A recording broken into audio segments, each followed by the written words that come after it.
Hello, curious explorers in the Park of Knowledge.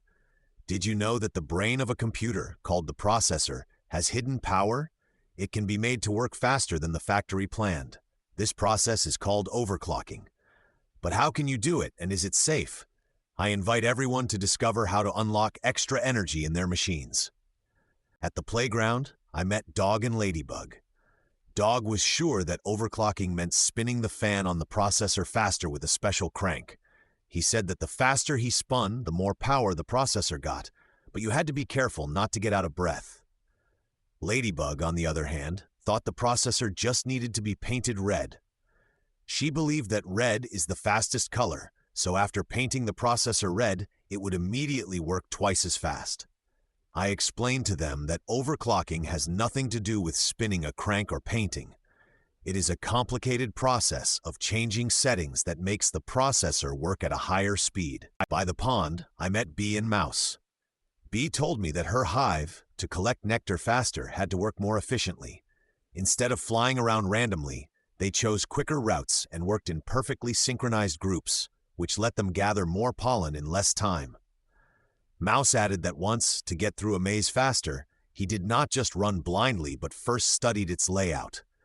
He noticed he could jump over some walls, which made his path to the cheese much shorter, although it took more effort and precision. I agreed with them that overclocking a processor works in a similar way. It is like finding a way to do the same job in less time, but it needs more energy and caution.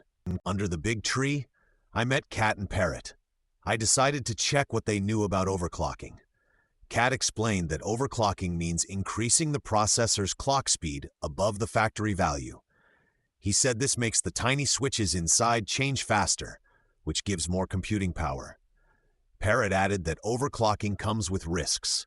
The higher speed creates more heat and needs better cooling, and it can also shorten the processor's life if done incorrectly. I praised them for their knowledge, saying that overclocking is an advanced way to boost performance, but it needs understanding and good preparation. Dear researchers, today we discovered what overclocking is.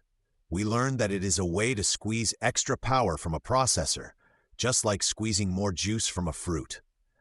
Remember, though, that this is something for experienced users and requires caution and good cooling.